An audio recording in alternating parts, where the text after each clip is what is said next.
Coming up, a pair of undefeated teams fail. A winless team gets their first victory. Kareem Hunt keeps Kareem hunting. There are no serious injuries to key players, and Tom Brady is still the best man to ever football.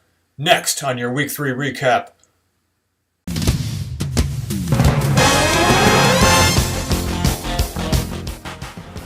Friends, I would like to start this recap off with a bit of an apology. Now, it's only week 3 of the season, and you'll notice this is only my second video. That's because I missed making a video last week, or rather, shall I say, I just put it off. And I would be remiss if I didn't apologize for this, because coming into this year, I had a very ambitious goal of making a video every week, and apparently my eyes were bigger than my stomach, because come week 2, it already felt like a pretty big chore, but you know, I would also be lying if I said that the start of hockey season didn't have something to do with that, and somebody got, bit by the Blackhawks bug, so that had a little something to do with it, but I'm back in the saddle, it's week 3, and let's get to it. Well, my week 3 started off with a surprise, as I got an unexpected invite to the Bears game from my wonderful cousin, who happened to get the tickets through work, so me and my lovely wife sat in the United Club, which are $500 tickets, on the 50-yard line. Couldn't have been a better seat to see the Bears game, and apparently it couldn't have been a better Bears game to go to this year. What a wacky and zany game. So that was a whole lot of fun, and I absolutely sweated my ass off, because it's late September and it's like 90 degrees out. But that was great, but as a result I didn't get to see much else that was going on in the league, so I had to watch the highlights and get caught up a couple days later. But that's enough humble bragging about my Sunday.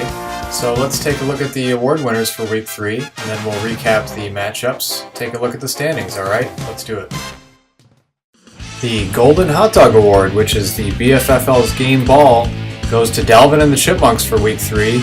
Graham's team got off the schneid with their first victory of the season, and all of their Vikings players looked pretty good. Dalvin Cook, Adam Thielen, and the Vikes D all contributed to the win and the high score for the week. And the Boob of the Week for week 3 goes to yours truly, and it is very well deserved. My team was pathetic, and not only that, but I also got cutesy and decided to bench Stephon Diggs, who had 35 points, and DeMarco Murray, my top overall pick, who had 19.5 points, and looked like he returned to form. And just a terrible, terrible game, one that I'm going to burn the tape on, and can't wait to get to week 4. And now let's take a look at the week 3 scores. First up this week, we have the 1-1 Scissory Timbers taking on the 0-2 Shiny and Swishy, as Jeff Bowles is looking for his first win of the year. And spoiler alert, he would not get it, as Bry knocked him off 126.5 to 110. So Jeff's still looking for his first win of the year, despite AJ Green finally showing up and having a great game. Jeff started Samaje Perine this week, liking that workload, and although he did get plenty of carries, he did not do a whole lot of anything with them. Also of note, this week featured 2 scoreless tight ends, both of which put up a goose egg. And for Bry, key to the victory, who else? It was Tom Brady. Tom Brady's the greatest person to ever, play football, and he had 5 touchdowns. So when you get that, it's going to be hard to lose. That and T.Y. Hilton and Odell finally looking like Odell this year. When he stops, crying and moping on the sideline and plays football. Well, I won't go into that, but Bry gets the win, and Bry's won 2 in a row now, and he looks like Scissory Timbers is starting to round into form. Next, we had the 2-0 Pittsburgh Feelers taking on the 0-2 Dalvin and the Chipmunks. Not a great looking matchup on paper, but that's why they play the games. Guys, this ended up being the game of the week, a high-scoring affair, and Graham's team finally picks up their first victory, thanks to monster efforts from their 2 running backs, the namesake Dalvin Cook and Devontae Freeman. And key in this victory really was Russell Wilson, just going off in the 4th quarter and going crazy and leading his team to victory. For Jason, his first loss comes despite Todd Gurley having maybe the game of the week Thursday against the 49ers. Todd Gurley looks like he's got a chance to be the number 1 running back this year, and when you consider that Jason has him and Antonio Brown, that's kind of terrifying. So, take notice of the Pittsburgh Feelers. They're going to be A scary team to match up against for the rest of the year. And I didn't even mention Gronk. Next up, we have the 2-0 Umlauts coming into town to face the 1-1 Fuck You.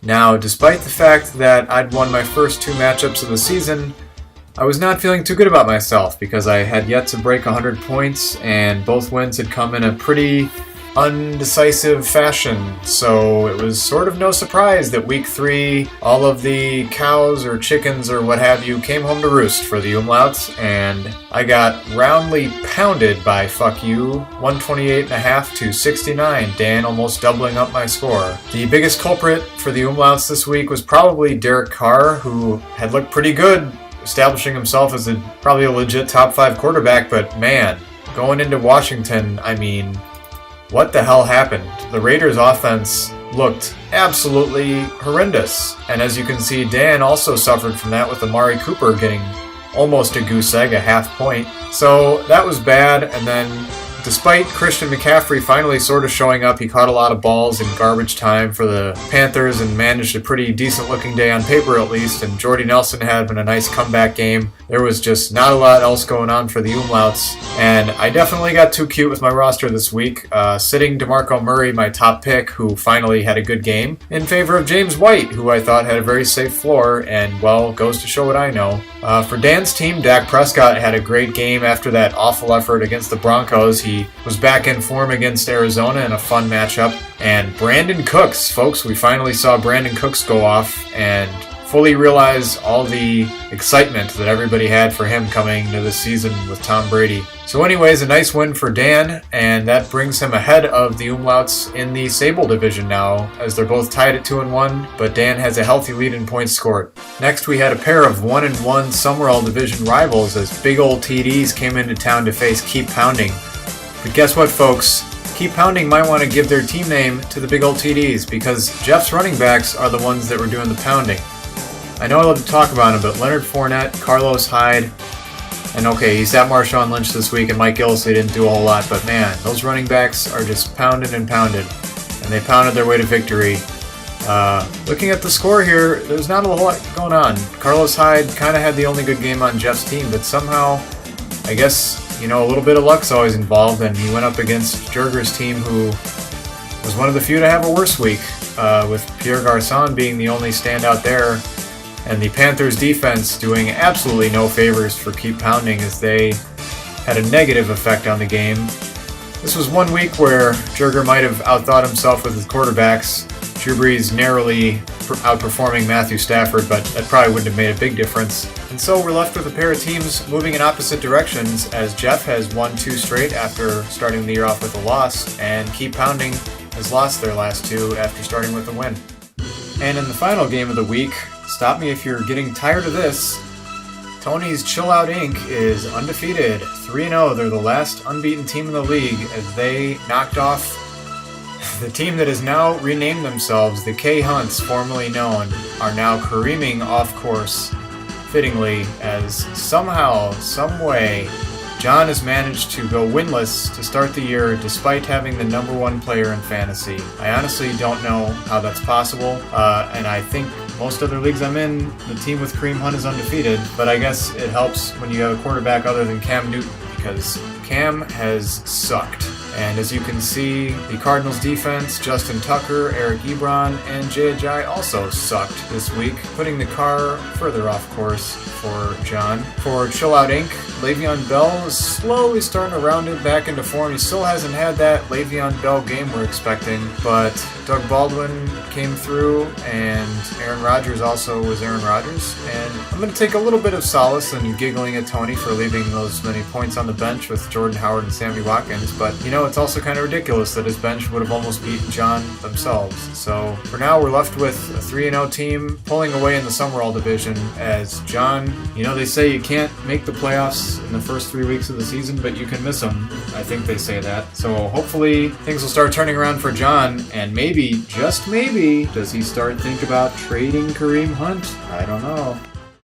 Alright, now let's take a look at the old standings for the first time this season. 3 weeks in, it starts to become time where we can draw some importance from the standings so far. So a couple things pop out. Jason is far and away leading the league in points right now with 376.5. And the undefeated Chill Out Inc. is far and away the luckiest team in the league so far, having only 244.5 points scored against them. The aforementioned Umlauts, who started the year off with 2 straight victories somehow, have the least amount of points scored in the league, 249. There are a whole lot of teams, 9, every other team, also known as, that have scored more points than my team, and somehow I am 2-1. So that's bad, and I'm going to have to do something about that if I want to do anything in the league this year.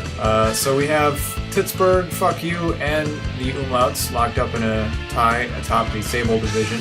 We've got Chill Out Inc. out there alone, undefeated, atop the Summerall division. And we've got a pair of winless teams still looking to get off the schneid. The defending champions, Shiny and Swishy, still without a win, although they have been very, very unlucky, giving up 360 points against. So if the luck starts to turn around for Jeff, he'll probably start getting some wins. And let's get Jeff and John a win next week, alright? Let's hope that can happen, unless one of them's playing me.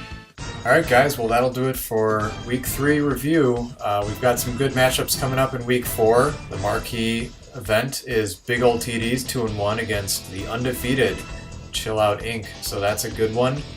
I know I just said in the beginning of this video that I'm sorry and I've already been slacking, but there's a decent chance that I'm not going to make a video for Week 4 because I will be in Milwaukee running the marathon this weekend and I'm getting back in town Tuesday, so we'll see. I hope that you will grant me this excuse if I'm not feeling up to it when I get back, but I'm still going to try to catch as much football as I can this weekend, and good luck to all of you guys, alright? Peace.